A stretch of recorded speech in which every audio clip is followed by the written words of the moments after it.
Butte, Montana, 1880.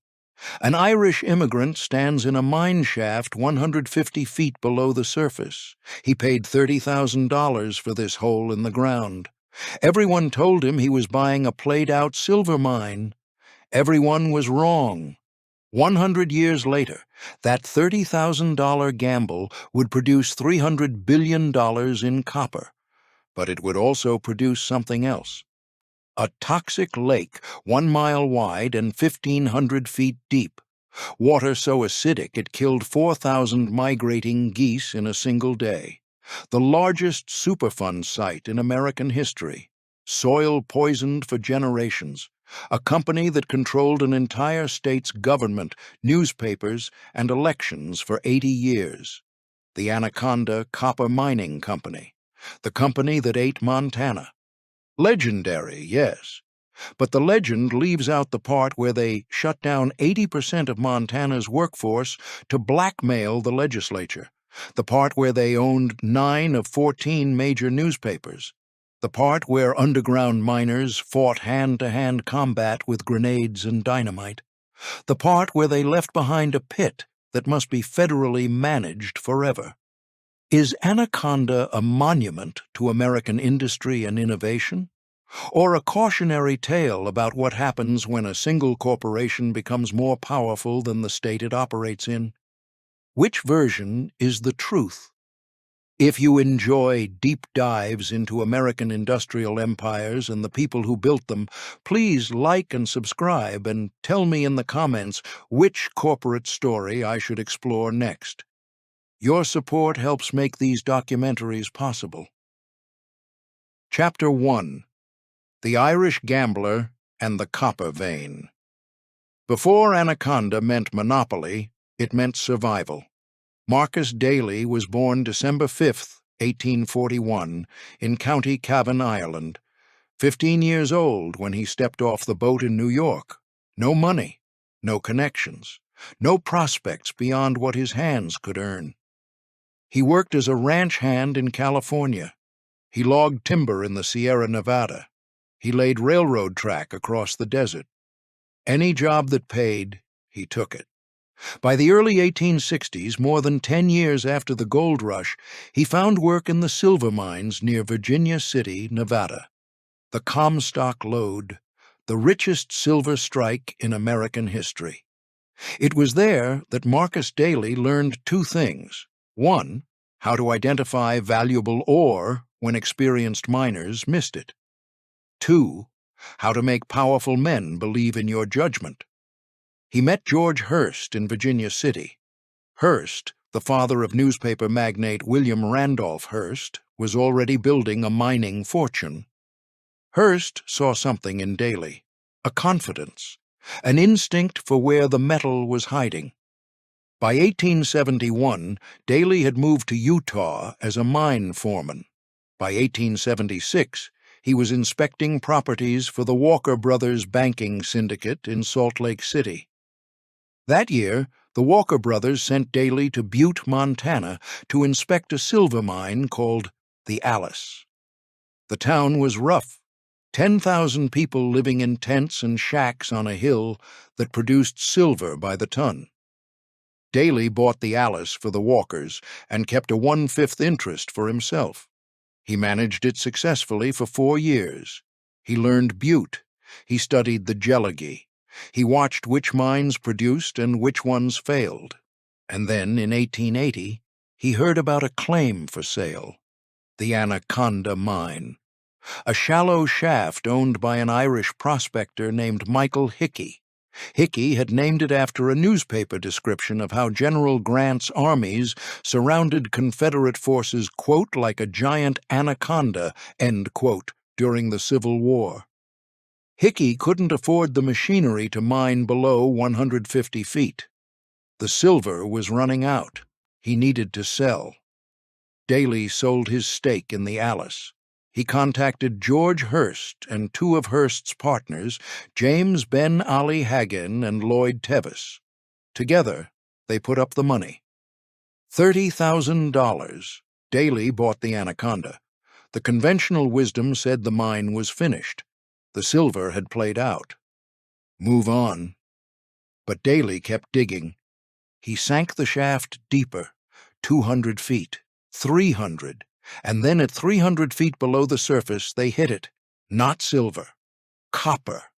A vein of copper ore so massive that no one had ever seen anything like it in North America. High grade, pure, endless. 1882, the year everything changed. Thomas Edison had patented the long-lasting light bulb 3 years earlier. The world was electrifying. Cities were stringing telegraph wires. Factories were installing electrical systems. And all of it required copper. Demand was exploding. Prices were climbing. The man who controlled copper would control the future. Marcus Daly understood this before almost anyone else in Montana. He convinced Hearst, Hagen, and Tevis to expand, not just to mine copper, but to process it. He chose a site 28 miles west of Butte on Warm Springs Creek. Flat land, good water, room to build. In 1883, construction began on the Anaconda smelter. To house the workers, Daly founded a town. He wanted to call it Copperopolis, but that name was already taken. The Postmaster General suggested Anaconda. The name stuck. Daly didn't just build a smelter, he built an empire's infrastructure. He bought coal mines to fuel the furnaces. He purchased 260,000 acres of timberland in western Montana to supply lumber for mine shafts and railroad ties. He constructed the Butte, Anaconda, and Pacific Railway to move ore from the mines to the smelter. He built power plants. He established banks. By 1890, the Anaconda mines were producing $17 million in copper annually. In today's money, that's over $500 million per year. The company employed thousands. Butte's population exploded from 10,000 to 50,000. Immigrants poured in. Irish, Italian, Finnish, Serbian, Chinese. Men willing to work a mile underground for $3 a day. The work was brutal. Temperatures in the deep shafts reached 120 degrees. Water seeped through the rock. Miners worked 10-hour shifts in near darkness, breathing air thick with dust and smoke. Cave-ins killed men without warning. Explosions turned tunnels into tombs. The company kept digging. The men kept dying. And Marcus Daly kept winning. By 1895, the Anaconda Copper Mining Company was the largest copper producer in the world. From 1892 through 1903, the Anaconda mine itself held that title. Butte became known as, quote, the richest hill on earth, end quote. Daly reinvested his fortune. He purchased a 22,000-acre ranch in the Bitterroot Valley south of Missoula. He built a Victorian mansion. He bred racehorses. He lived like a king in a state he was beginning to own. But Marcus Daly was not the only king in Montana. But before we meet the other kings, we need to understand who Marcus Daly actually was. Because the man who controlled Montana lived two completely different lives. The public Daly owned the Anaconda mine. The private Daly owned something else entirely. 22,000 acres in the Bitterroot Valley, 90 miles southwest of Butte, a ranch he called the Bitterroot Stock Farm. This was not a working ranch in the traditional sense.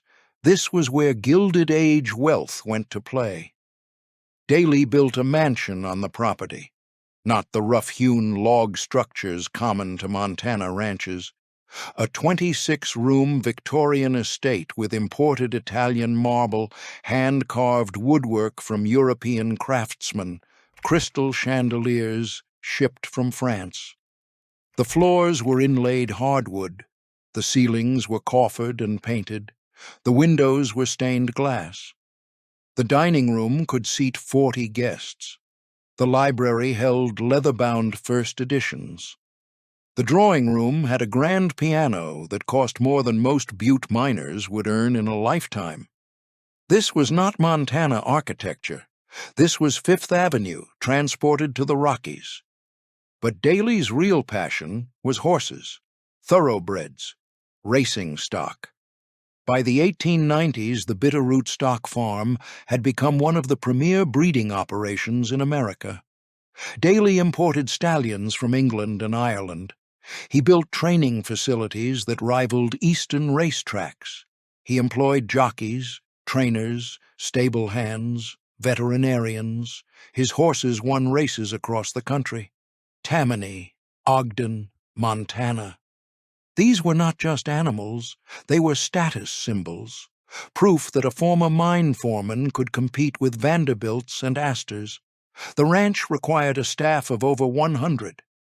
Groundskeepers, stable hands, household servants, cooks, gardeners. The weekly payroll for Daly's personal estate exceeded what some Montana towns generated in a year.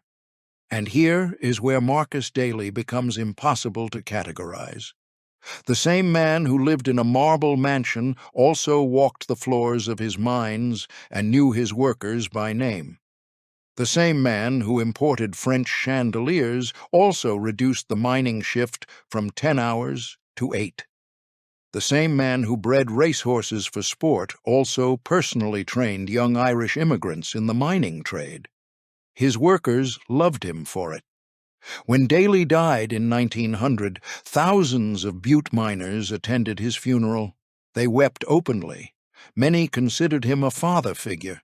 He gave them jobs when they had nothing. He treated them better than William Clark treated his crews. He understood what it meant to start with empty pockets because he had lived it. But he also built a system where their survival depended entirely on his goodwill, where speaking against the company means unemployment, where entire communities existed because Marcus Daly allowed them to exist.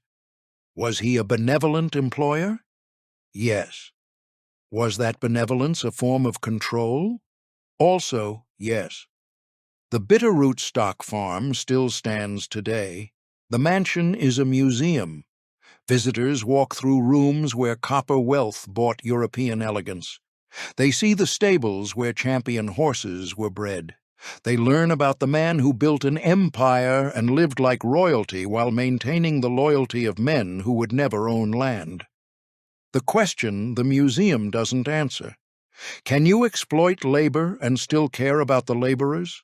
Can you build a company town and genuinely believe you are improving lives? Can you control a state's politics and honestly think you are serving its interests? Marcus Daly believed he could.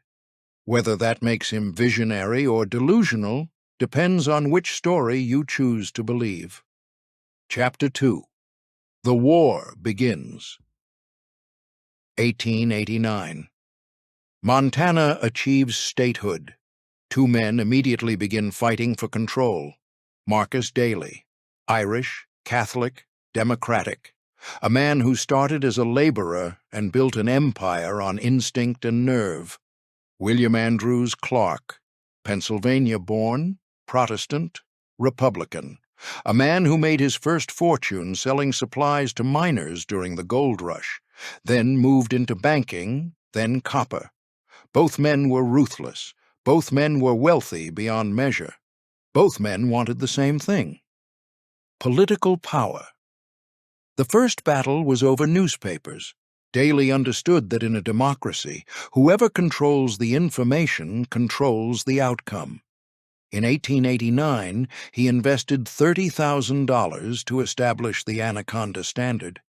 He hired John Durston, publisher of the Syracuse Standard and a professor of philology, to run it. The first issue hit newsstands September 4, 1889. 8 pages, 6 columns. Contemporary design. The editorial philosophy was stated clearly in that first issue. Quote, "The Standard would not be blindly partisan. Its politics will be in no sense personal." End quote. The next 39 years proved that to be a complete lie. The Standard existed for one purpose: to advance Marcus Daly's interests and destroy his enemies. William Clark responded by buying the Butte Miner and several other Montana papers. Soon, Daly controlled the Great Falls Tribune. Clark controlled the Missoula Daily. The two Copper Kings transformed Montana journalism into a propaganda war. But newspapers were just the opening move. 1994. The real battle. The fight for the state capital. When Montana became a state in 1889, the capital was temporarily in Helena, but the Constitution required a statewide vote to choose the permanent location.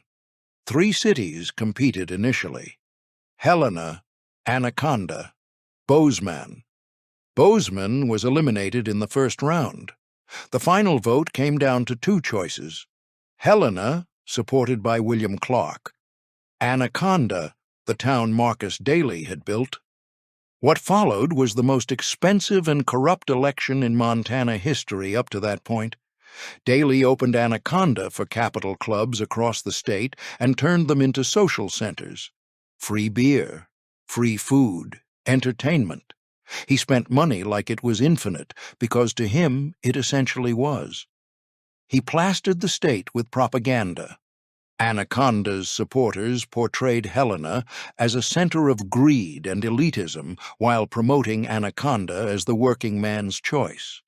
Helena's backers, funded by Clark, responded by warning that if Anaconda won, the entire state would be strangled by the copper collar of Daly's company.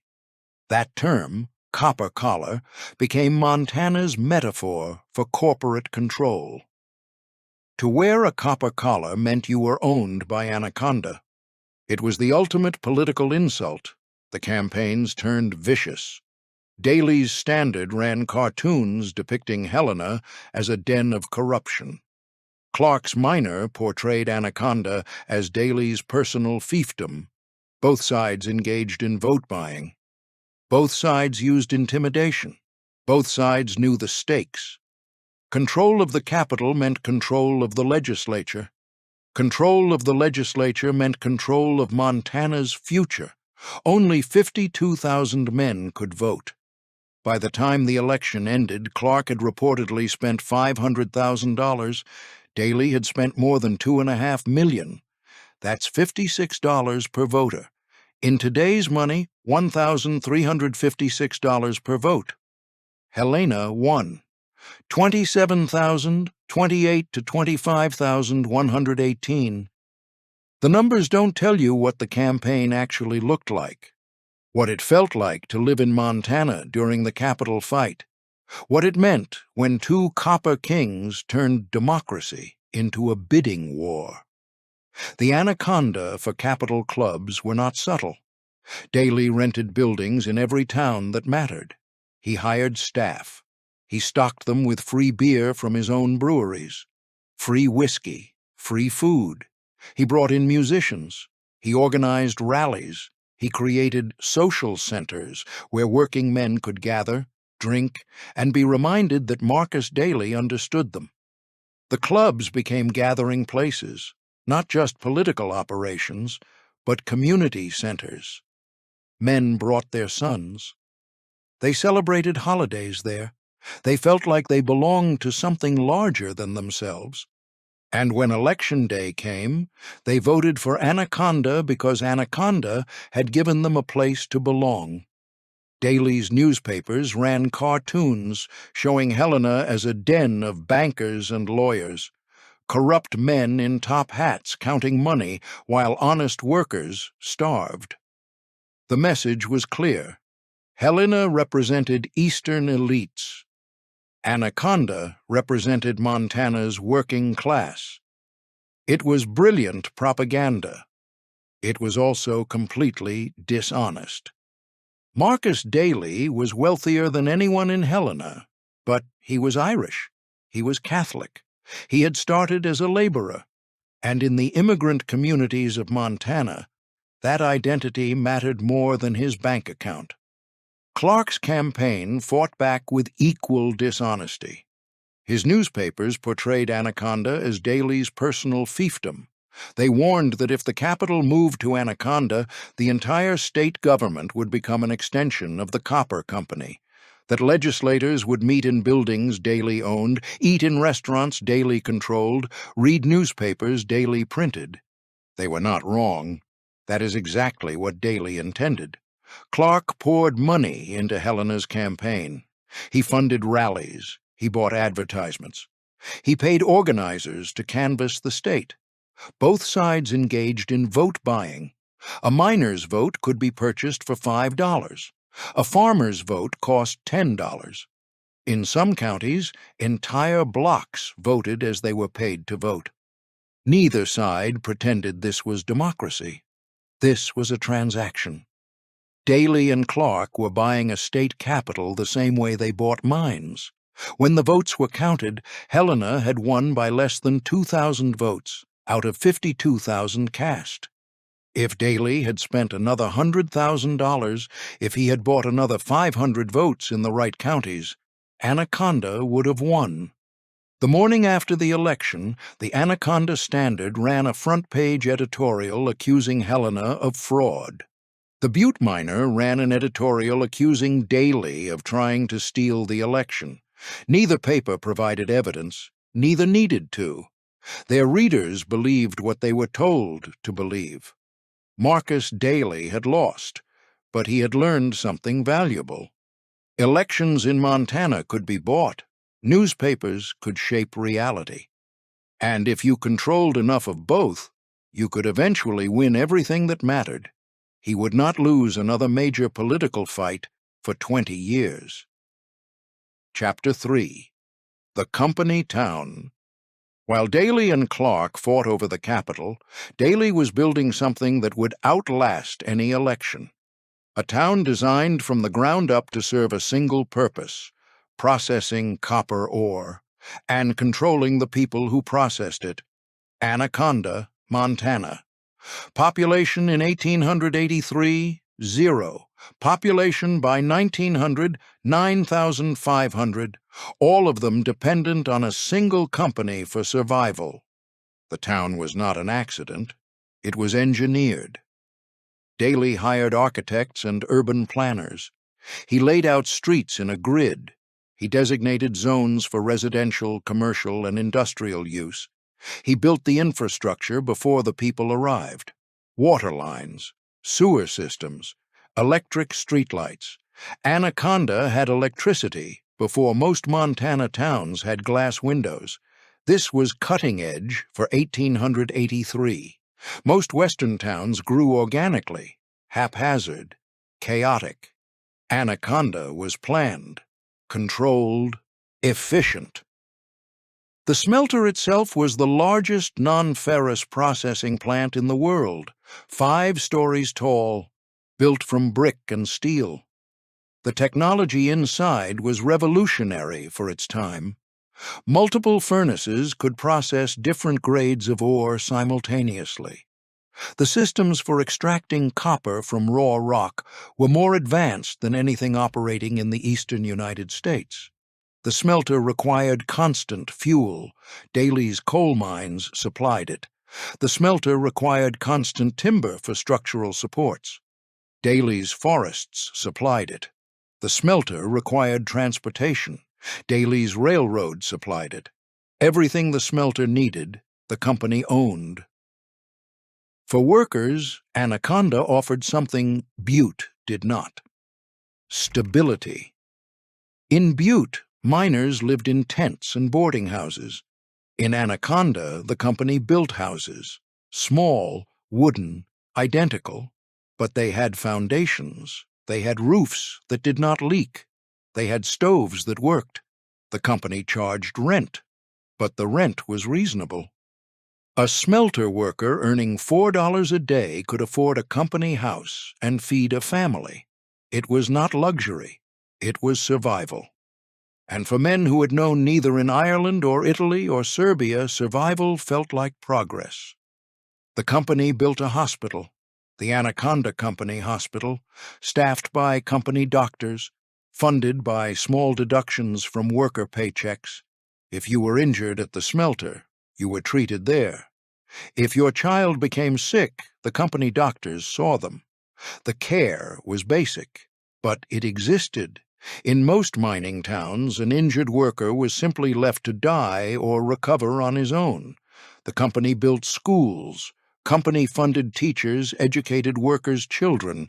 The curriculum was standard: reading, writing, arithmetic, but also company history. Students learned about Marcus Daly's vision, about the importance of copper to American progress, about the loyalty workers owed to the company that employed their fathers. This was indoctrination, but it was also education. Many of these children would not have attended school otherwise. Their families could not afford private tutors. The public school system in Montana was underfunded and inconsistent. The company provided what the state could not.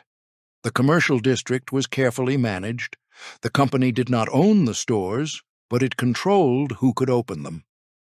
A shopkeeper needed company approval to lease a building. If the company disapproved of your prices or your politics, you lost your lease. The free market existed only within parameters the company set. The company store sold everything: food, clothing, tools, household goods. Prices were competitive with non-company stores because Daly understood that obvious price gouging would breed resentment. The company made its money from volume, not markup, and from the fact that workers paid in company scrip could only spend it at company-approved establishments. This is the contradiction at the heart of Anaconda, the town. It was a cage, but it was also an upgrade. A worker moving from a Butte tent to an Anaconda house gained shelter, but lost autonomy. A family shopping at the company store gained access to goods, but became dependent on the company's goodwill. Was this exploitation? Absolutely. Was it better than the alternative many workers faced? Also, yes. By 1900, Anaconda had churches: Catholic, Lutheran, Methodist.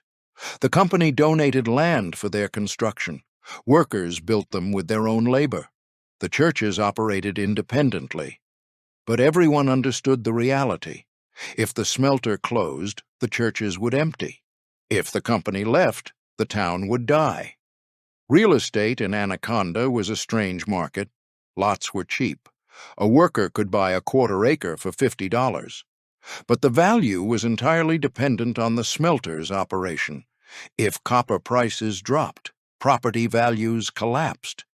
If the company threatened to move operations, land became worthless. Ownership was technically private, but the company's decisions determined whether that ownership had any value. The smelter's smokestack became the town's defining landmark. In 1918, they replaced the original with a new one, 585 feet tall, taller than the Washington Monument, the tallest masonry structure in the world. It was a monument to industrial achievement. It was also a source of pollution that would poison the valley for generations. But in 1918, smoke means prosperity. It meant the smelter was running. It meant paychecks were coming. It meant Anaconda was alive. The company built a town that worked, that provided jobs, housing, health care, education, that gave structure to chaos, that turned immigrant laborers into homeowners.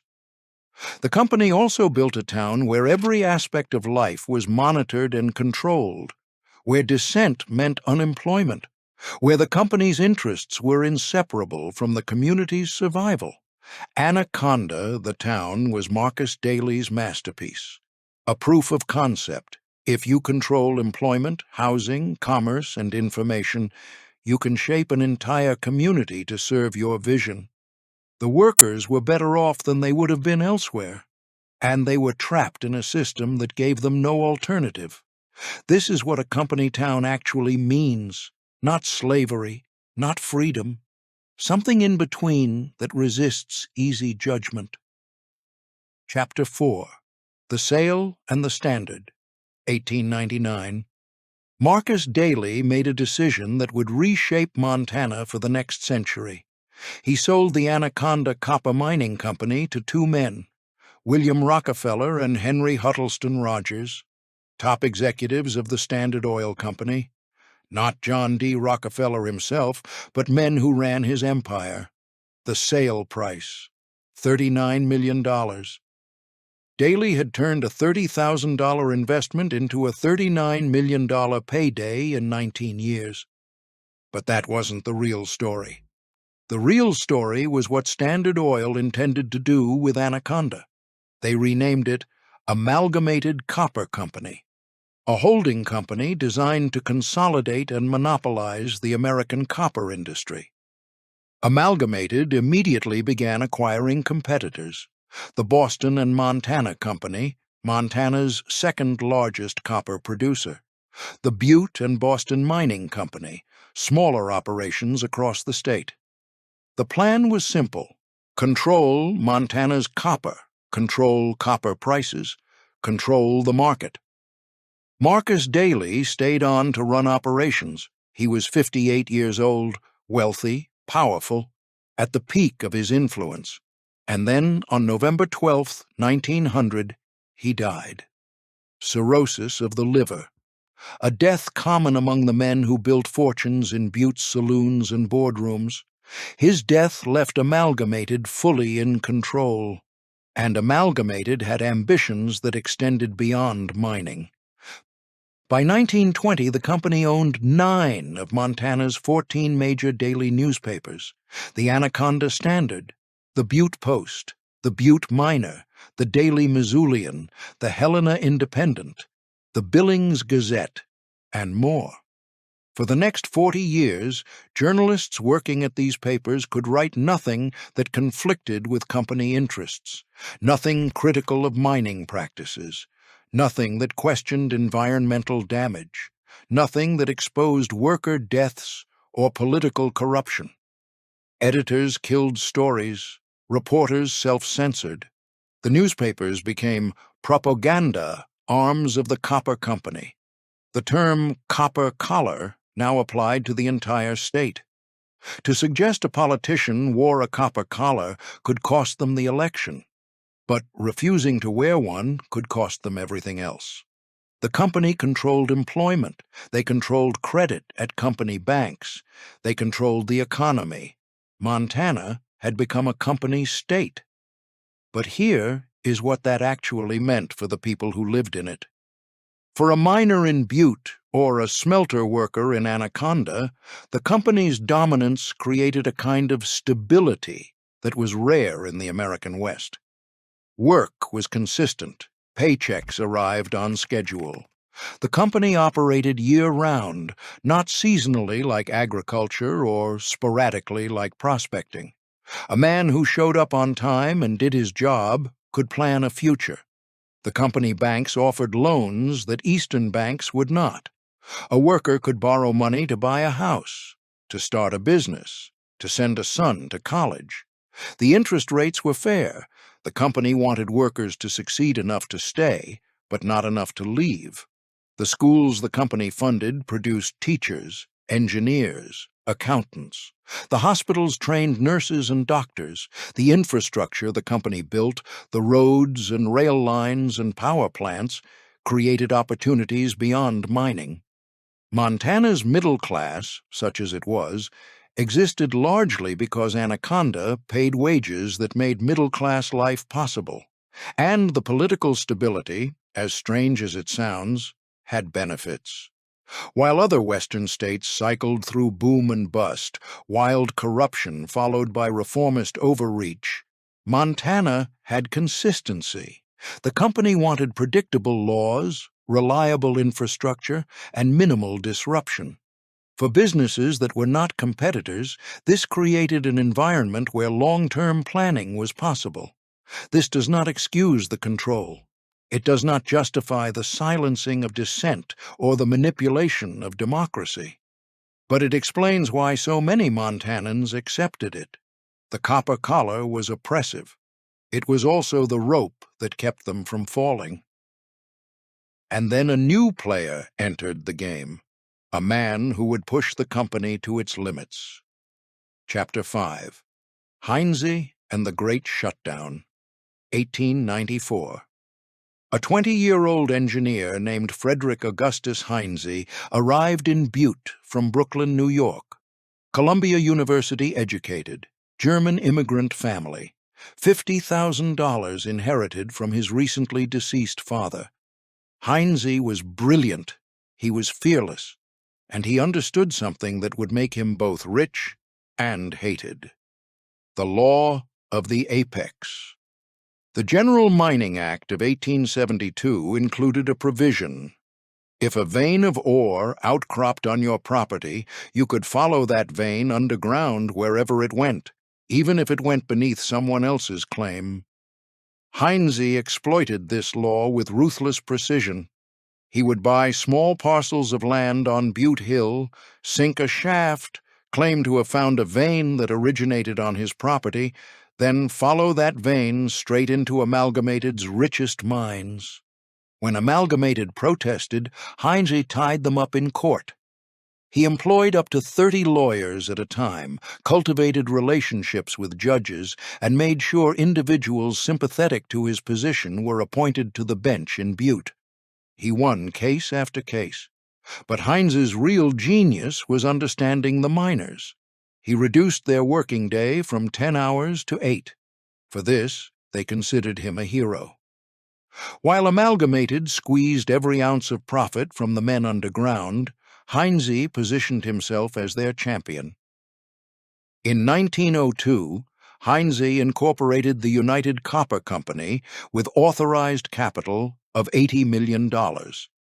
He was now a copper king in his own right.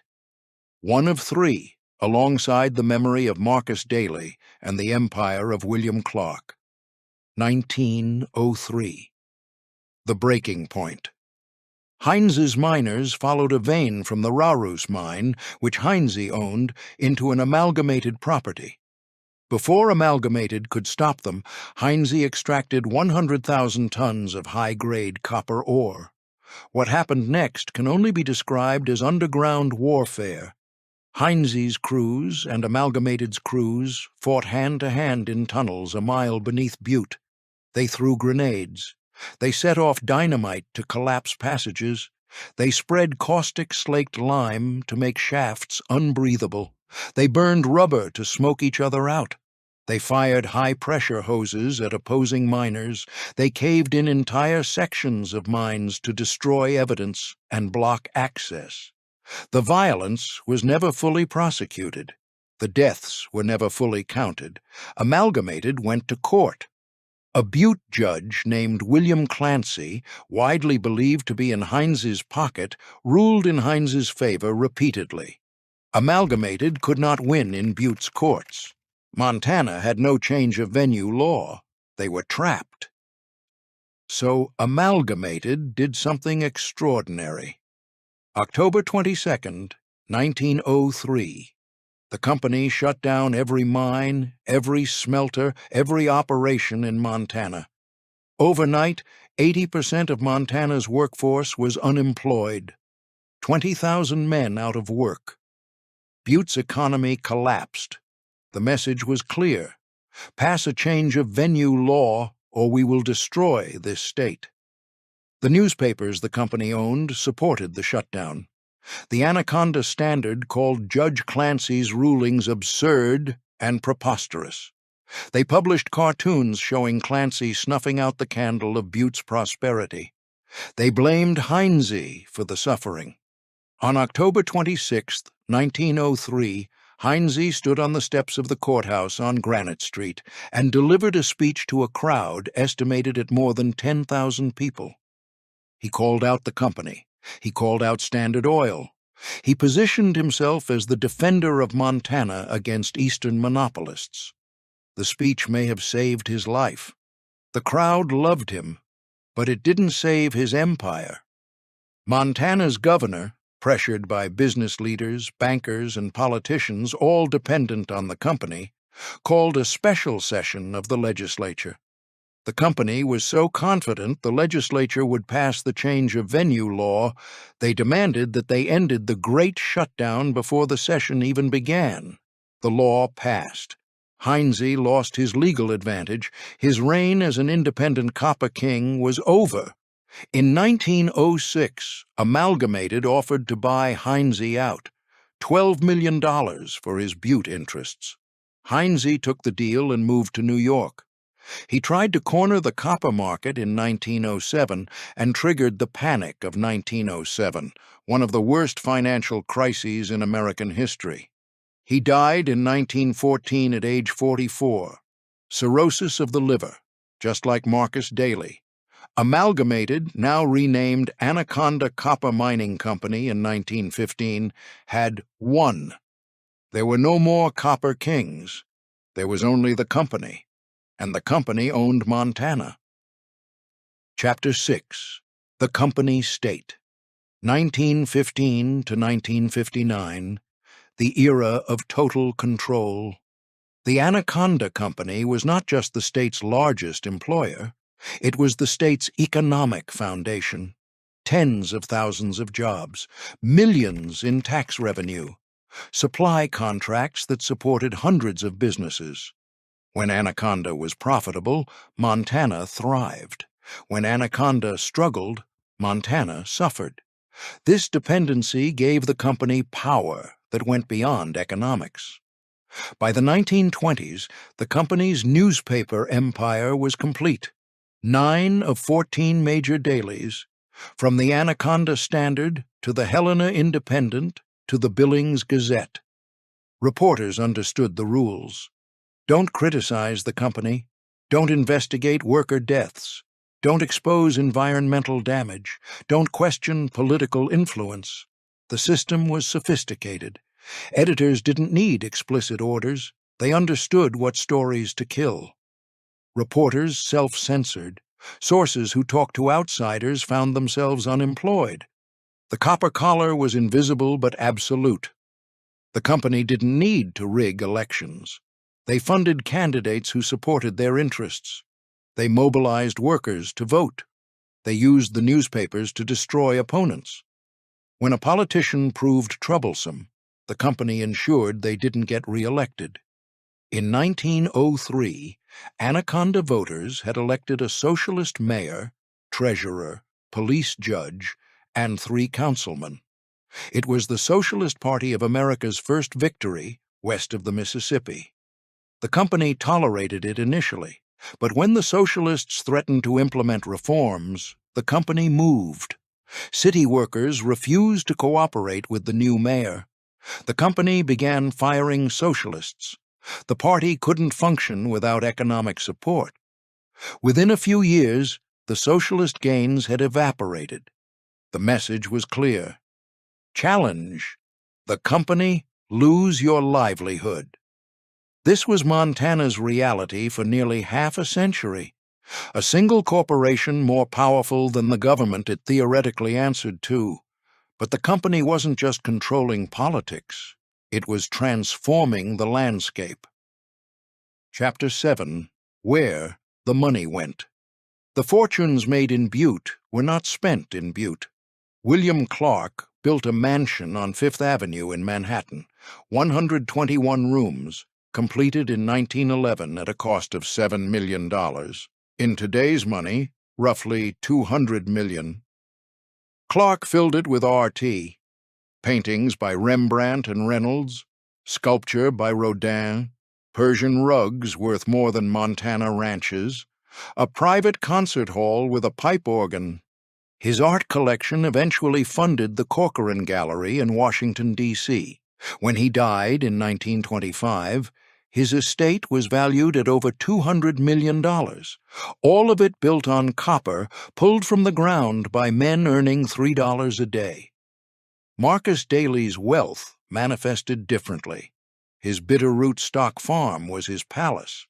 But he also built the town of Anaconda. He funded hospitals and schools.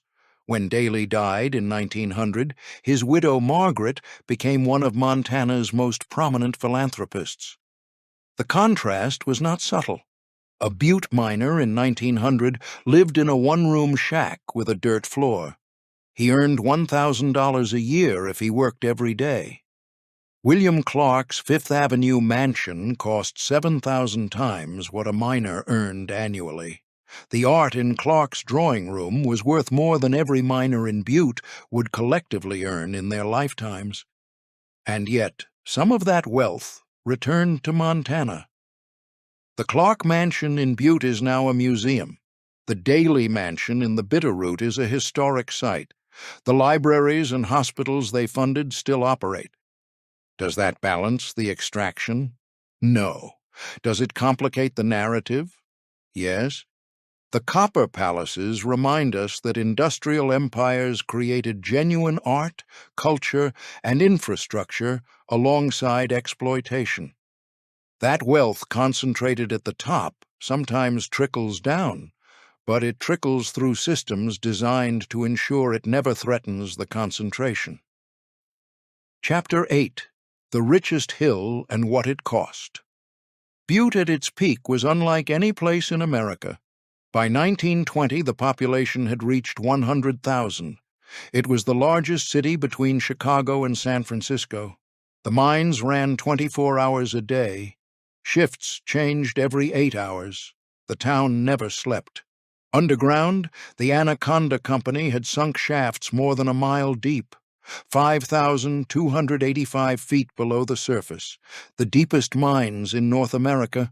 Temperatures at those depths exceeded 120 degrees. Miners worked in near darkness. They breathed air thick with silica dust that scarred their lungs and shortened their lives. The tunnels beneath Butte stretched for thousands of miles.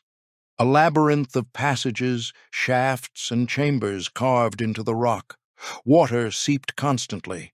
Pumps ran continuously to keep the mines dry. When a pump failed, entire sections flooded. Cave-ins were common. Explosions killed men without warning. In 1917, a fire started in the Granite Mountain shaft. The flames spread through the ventilation system. 168 miners died, most from smoke inhalation. Some burned alive. It remains one of the deadliest mining disasters in American history. The company paid compensation to families, then went back to mining. The work was too profitable to stop. Above ground, the smelters at Anaconda processed the ore. The smelting process released sulfur dioxide into the air. Clouds of toxic smoke drifted across the valley. Trees died. Crops failed. Livestock became sick. Residents developed respiratory problems. Children grew up breathing poisoned air.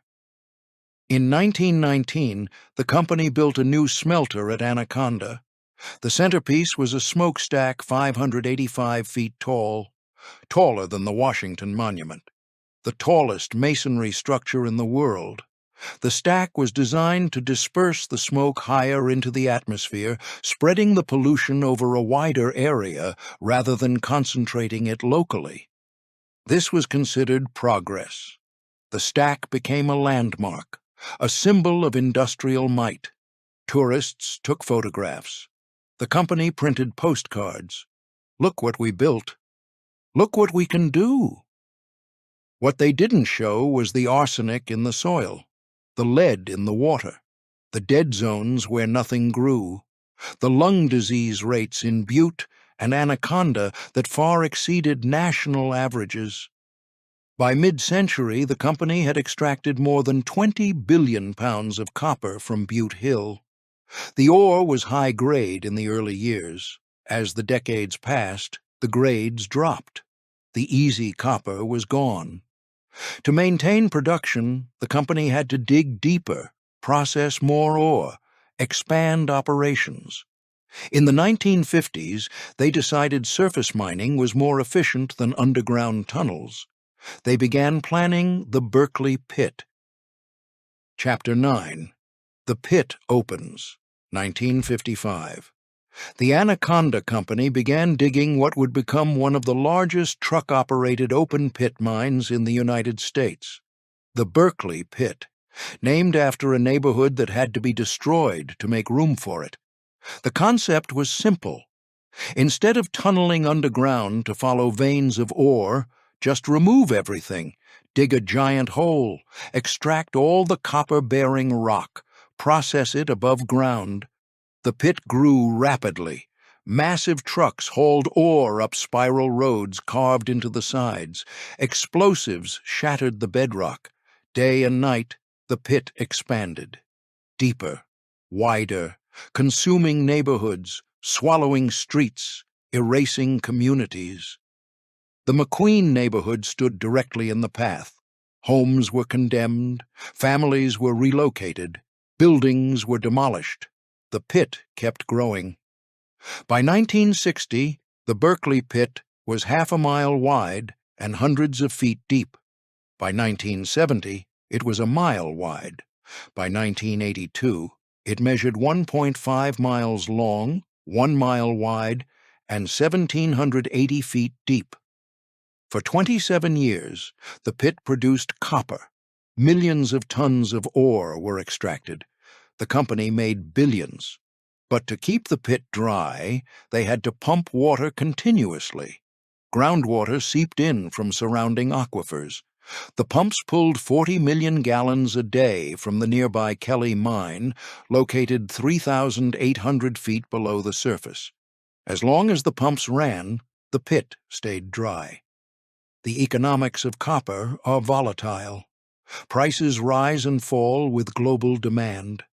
In the 1970s, competition from South American mines drove prices down. Operating costs in Butte rose. The ore grades continued to decline. The company struggled. In 1971, the Chilean government nationalized American-owned mines, including Anaconda's massive Chuquicamata operation. Anaconda lost billions in assets. The company never recovered financially. In 1977, Atlantic Richfield Company, an oil company known as ARCO, acquired Anaconda. ARCO kept some operations running, but the glory days were over. April 22, 1982. ARCO shut down the Berkeley Pit. Mining operations ceased. The company turned off the pumps in the Kelly mine, and the pit began to fill with water. When the pumps stopped, groundwater started flooding the Berkeley Pit. At first, the water rose slowly, a few feet per year, but it kept rising, and as it rose, it mixed with the minerals and metals left behind in the rock: copper, arsenic, cadmium, zinc, iron, sulfuric acid. The pit was filling with poison. By 1987, the water level had risen high enough to become a serious environmental threat. The Environmental Protection Agency added the Berkeley Pit to the Superfund National Priorities List. It was now federally designated as one of the most hazardous waste sites in America. The water is acidic, pH 2.5, about the acidity of stomach acid or battery acid. The sulfuric acid in the water breaks down heavy metals in the surrounding rock, leaching them into the lake. More than 21 different metals and minerals have been detected in the pit water. As of 2023, the pit holds approximately 50 billion gallons of toxic water. The surface is 900 feet deep. It continues to rise at a rate of 1 foot per month when the water treatment systems are offline. If the water level reaches 5,410 feet above sea level, it will breach the bedrock and contaminate Butte's aquifer. This elevation is called the critical water level. If the pit reaches it, Butte's drinking water is at risk. Silver Bow Creek could be poisoned. The contamination could spread for miles. To prevent this, the EPA and ARCO are required to treat the water. In 2019, a water treatment plant began operations. It can treat 10 million gallons per day. The treated water is released into Silver Bow Creek. The plant cost $19 million to build. It must operate indefinitely. The Berkeley Pit is federally mandated to be managed forever. There is no cleanup, there is no restoration, there is only containment, monitoring, treatment, maintenance, for as long as the United States government exists. But the environmental damage is not the only horror. The pit is a death trap for wildlife. Migrating birds see the lake from the air. It looks like water. They land, they drink, they die. In 1996, 342 snow geese landed on the Berkeley Pit. Within hours, all of them were dead. Their organs were burned by the acidic water. The metals poisoned their systems. Researchers recovered their bodies floating on the surface. ARCO initially denied the water killed them. They suggested the geese died from an outbreak of avian cholera. Testing proved otherwise. The water was the cause. Since then, the company has implemented a waterfowl protection program. They use noise cannons. They fire blanks to scare birds away. They employ people to patrol the pit and haze waterfowl before they land. In 2016, despite these efforts, an estimated 4,000 geese died after landing on the pit. The pit is now a tourist attraction. A viewing platform allows visitors to look down into the lake. Information placards explain the history. Photographers are drawn to the unnatural colors. The water shifts from rust red to emerald green, depending on the mineral concentrations and light conditions. Some visitors describe it as beautiful. Others describe it as terrifying. Most describe it as both. But before we condemn the pit as pure disaster, we need to acknowledge what it enabled. The Berkeley Pit operated for 27 years, from 1955 to 1982. In that time, it produced millions of tons of copper ore.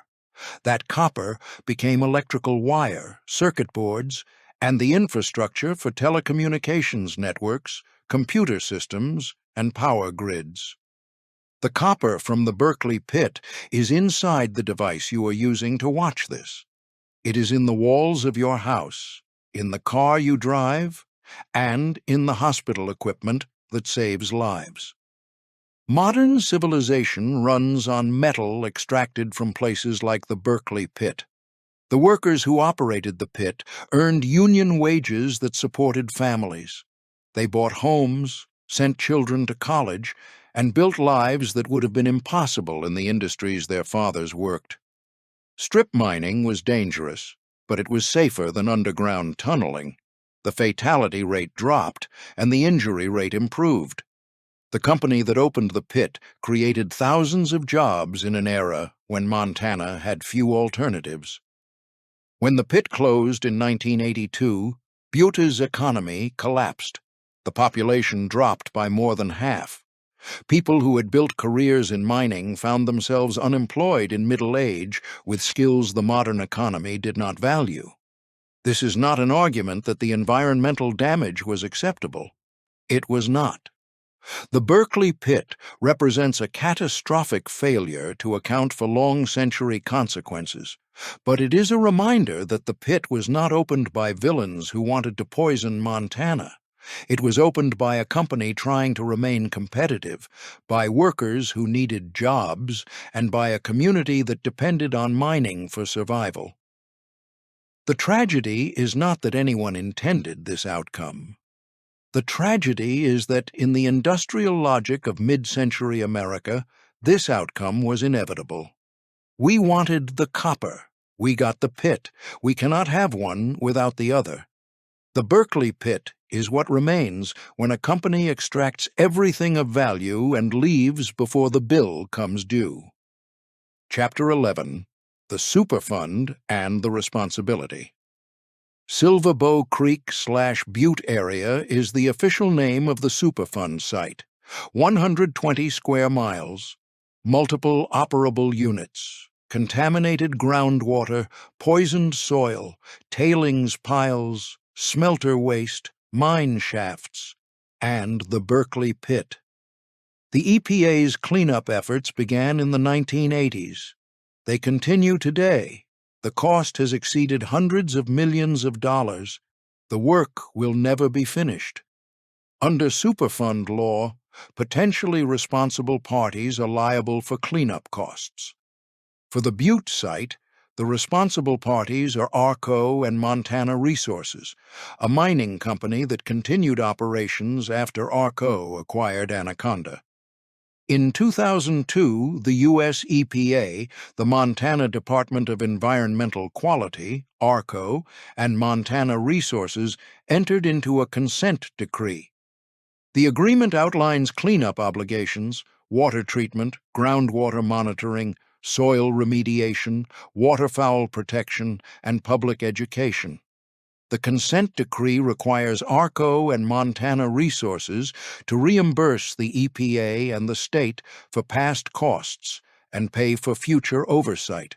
It requires them to fund the Montana Bureau of Mines and Geology to continue monitoring the pit and to fund public education programs.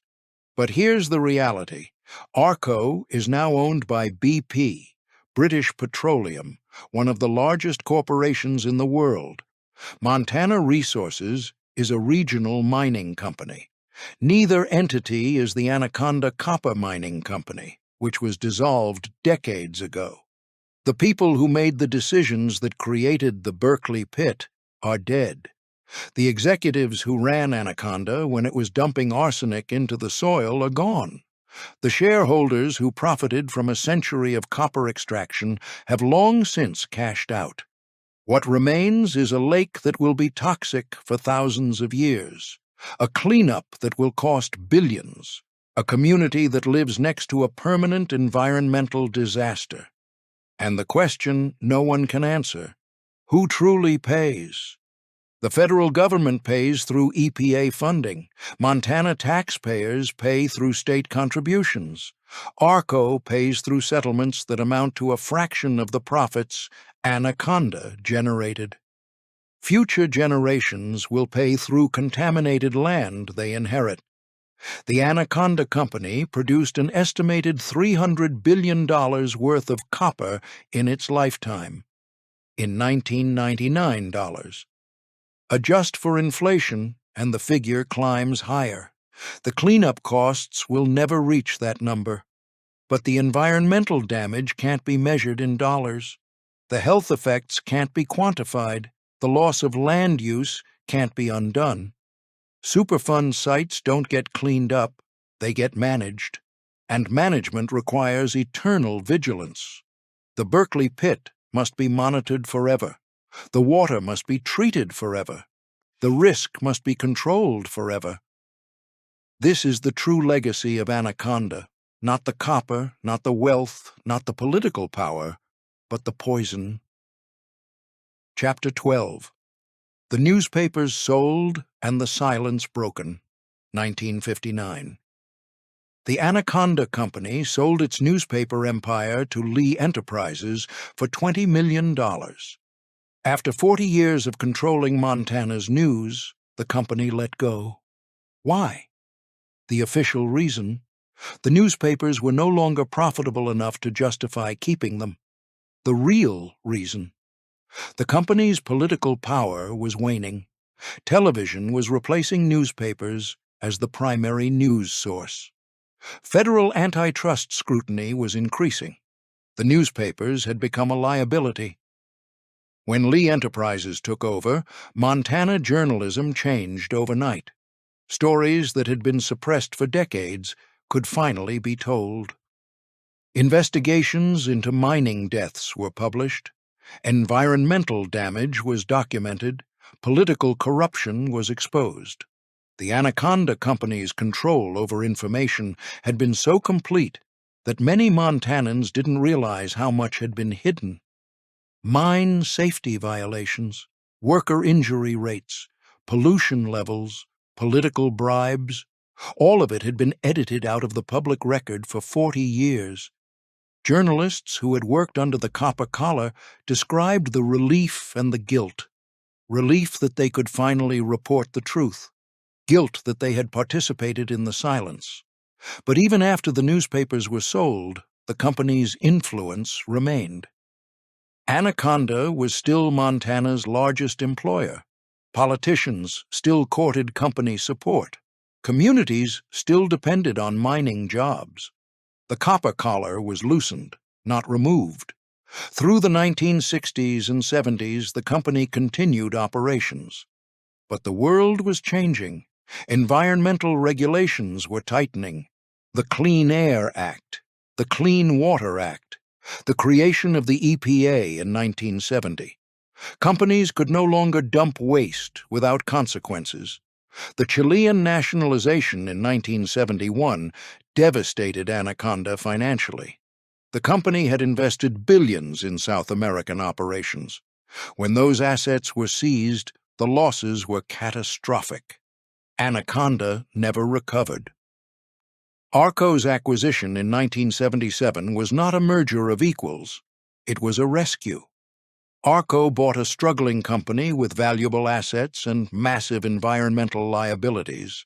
They kept what was profitable and began planning to exit what wasn't. The shutdown of the Berkeley Pit in 1982 marked the end of an era. After 100 years of continuous copper production, Butte's reign as the richest hill on Earth was over. What came next was the reckoning. Chapter 13. The Workers and the Cost. The Anaconda Company employed generations of Montana families. Fathers who worked underground passed jobs to sons. Communities formed around the mines. Identities were built on the work. The miners were tough. They had to be. Working a mile underground in 120-degree heat requires a specific kind of endurance. The silica dust in the mines scarred their lungs. Many developed silicosis, a progressive and fatal lung disease. By their 40s, some could barely breathe. By their 50s, some were on oxygen. By their 60s, many were dead. The company knew about the health risks. Internal documents show they understood the dangers of silica exposure as early as the 1920s. They chose not to implement protections that would have saved lives. Respirators were available, ventilation could have been improved, wet drilling techniques could have reduced dust. All of it cost money. The company chose profit over safety. When miners sued for compensation, the company fought them in court. When labor unions demanded better conditions, the company threatened shutdowns. When workers went on strike, the company hired replacement workers and waited them out. But despite everything, many miners remained loyal to the company. The work was dangerous, but it paid well by Montana standards. The benefits were decent. The job was stable. For men with limited education and few alternatives, the mines offered a path to a middle-class life. This loyalty created a paradox. The company that poisoned them also fed them. The same operations that killed their fathers provided for their children. Pride and resentment coexisted. Gratitude and anger blurred together. When the Berkeley Pit closed in 1982, thousands lost their jobs. Communities collapsed. Butte's population, which had peaked at over 100,000, dropped to 30,000. Businesses shuttered, schools closed, the tax base evaporated. The workers who had given their health to the mines now faced unemployment. The skills they had learned underground were useless in the modern economy. Many never worked again, and the environmental damage they had helped create now threatened their own community. The pit they had dug was filling with poison. The groundwater they depended on was contaminated. The legacy they left their children was toxic. But the workers' story is more complicated than simple victimhood. Mining wages, despite the dangers, enabled social mobility that agricultural labor or factory work in eastern cities rarely provided. A Butte miner in 1920 earned more than a Chicago factory worker. The cost was measured in lung capacity and life expectancy, but the payoff was measured in children who did not have to go into the mines. Across Butte, the pattern repeated. Immigrant miners lost fingers in cave-ins and developed silicosis in their 50s. Their daughters became teachers. Their sons became engineers. Their grandchildren attended university. The ethnic communities that formed around the mines created institutions that outlasted the mining itself.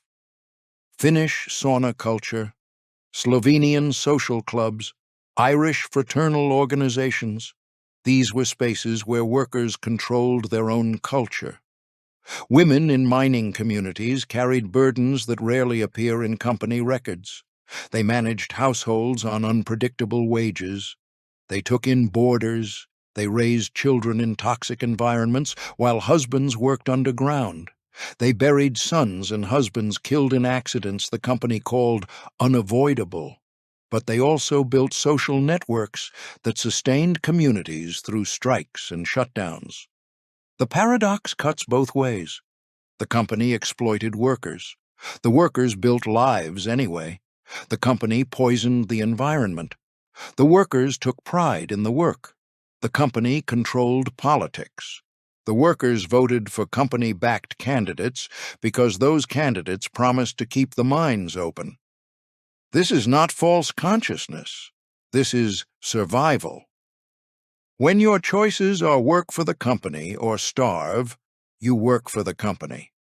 And sometimes you convince yourself it is not as bad as it seems, because admitting the full truth would make the work unbearable. Chapter 14. What remains? Today, Butte has a population of about 35,000. The Uptown Historic District is the largest in America. Victorian buildings line the streets. The Copper King mansions are museums. Tourists visit to see what remains of the boom years. The Berkeley Pit is still there, still filling, still toxic, still managed. The Anaconda smelter stack still stands, 585 feet tall, a designated Montana state park. Visitors can view it from a distance. They cannot go inside. The structure is contaminated. The ground around it is poisoned. The Superfund cleanup continues. Soil is excavated and replaced. Tailings are capped. Groundwater is monitored. The work will never be finished. The cost will never be fully paid. Montana Resources still operates a mine in Butte, a much smaller operation than the old days. They process lower-grade ore. They employ a fraction of the workforce Anaconda once did. But mining continues. The richest hill still has copper. The company that ate Montana is gone, but its shadow remains. In the water, in the soil, in the air, in the political culture, in the economic dependency, in the stories families tell about grandfathers who worked underground. Stand on the viewing platform at the Berkeley Pit, and you can see both versions of the story simultaneously. One version sees industrial achievement, a company that extracted $300 billion in copper. That built the infrastructure for American electrification. That employed 3 generations of Montana families. That turned a mining camp into cities with hospitals, schools, and culture. That made Montana matter on the national stage. Another version sees environmental catastrophe, a toxic lake that will exist for millennia, contaminated groundwater, poisoned soil, a cleanup that will never be complete, political corruption that turned democracy into theater, workers exploited for profit that enriched distant shareholders. The unsettling truth is both versions are completely accurate. They describe the same company, the same mines, the same people. Anaconda built Montana. Anaconda destroyed Montana. These are not contradictory statements. They are 2 ways of describing the same historical fact. The workers who dug the copper take pride in their work and resent the company that endangered them. The communities that depended on mining jobs celebrate the prosperity and mourn the pollution. The state that was shaped by Anaconda honors the Copper Kings and condemns the copper collar. This ambiguity is not a failure of historical analysis. It is the point. Anaconda cannot be reduced to heroes or villains. It can only be understood as a system that created genuine value and genuine harm simultaneously, that lifted some while crushing others, that built and destroyed with the same tools. Chapter 15. The Mirror. The last chapter isn't about them. It's about us. We began with a question. American industry and innovation, or cautionary tale? The answer depends on who you ask, and when, and what you need to believe about the world you live in. Marcus Daly was a visionary. He saw copper when others saw played-out silver. He built infrastructure when others bought mines. He understood electrification before most Americans had electricity. He created an empire from instinct and nerve. He was also a man who controlled newspapers to manipulate elections. Who built a company town where workers had no choice but to serve his interests. Who left behind contamination that would last for millennia. Who died wealthy while the men who dug his copper died of lung disease in their 40s. The War of the Copper Kings was about ambition and competition. It was also about corruption so blatant it contributed to the 17th Amendment requiring direct election of senators. The Great Shutdown of 1903 demonstrated industrial power. It also demonstrated corporate terrorism. Shut down 80% of a state's workforce to blackmail the government. That's not capitalism. That's extortion. The Berkeley Pit represents American engineering and determination. It also represents environmental catastrophe, a permanent toxic lake that must be managed forever because the company that created it doesn't exist anymore. The Anaconda Company controlled Montana's economy, politics, and information for 80 years. When you control all three, you don't have power in a democracy. You have replaced democracy, and yet thousands of Montanans owe their existence to Anaconda. Their grandparents worked in the mines. Their families were supported by company wages. Their communities were built around company operations. The wealth that funded schools, hospitals, and infrastructure came from copper. This is the paradox we refuse to resolve. We want the prosperity that resource extraction creates. We don't want the consequences that extraction leaves behind. We celebrate the industrialists who built empires. We condemn the environmental damage they caused. We demand jobs. We demand clean air and water. We cannot have both in the way we want them. The Anaconda Company survived for a century because it was ruthless, because it adapted, because it became whatever the moment required. A mining company, a political machine, a media empire, a monopoly, a Superfund liability. And when it could no longer be profitable, it dissolved. The corporate structure was dismantled. The assets were sold. The liabilities were left for the government to manage. The executives who made billions are dead. The shareholders who profited have moved on. The workers who risked their lives are gone. What remains is a toxic pit that will outlast every human institution we can imagine. This is what we mean when we say the company ATE Montana. Not that it consumed the state, but that it digested it, extracted the nutrients, expelled the waste, and moved on to the next meal. The Berkeley Pit is not a monument to the Old West. It is not a testament to American industry. It is a warning about what happens when profit is the only value that matters, when corporations are more powerful than governments, when environmental costs are externalized onto future generations. The next time you use copper wire, remember where it came from. Remember the men who dug it. Remember the communities it poisoned. Remember the lake of sulfuric acid that will exist for thousands of years because we wanted electricity.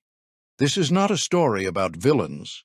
This is a story about systems, systems that reward extraction and punish preservation, systems that privatize profits and socialize costs, systems that allow corporations to create permanent environmental damage and then disappear before the bill arrives.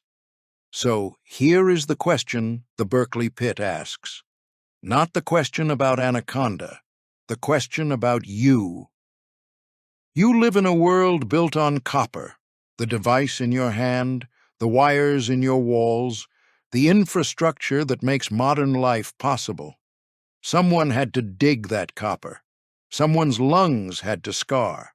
Someone's water had to be poisoned. Someone's democracy had to be compromised. You benefited from that. You are benefiting right now. Does that make you complicity, or does that make you a victim of the same system that trapped Butte miners? Can you condemn Anaconda while using the copper it produced? Can you celebrate electrification while mourning the cost? The company is gone. The shareholders are dead. The executives have escaped accountability. What remains is a lake of poison, a question about what we owe you, not what Anaconda owed, what we owe, because the system that created the Berkeley Pit still operates. Different companies, different resources, same logic. Extract value, externalize cost, disappear before the bill arrives. Butte calls itself Butte, America, the richest hill on earth. Maybe that is not a boast. Maybe it is a warning. This is what America does. We find the richest hill, we dig until there is nothing left, and then we argue about whether it was worth it. The pit does not care if it was worth it. The pit just keeps filling, 1 foot per month, forever. And if you are still watching, ask yourself, which story did you just believe? The one about progress, or the one about cost? Because whichever one you chose, the other one is happening too, right now, somewhere, to someone. If you found this story revealing, subscribe for more investigations into companies that shaped America and the costs they left behind.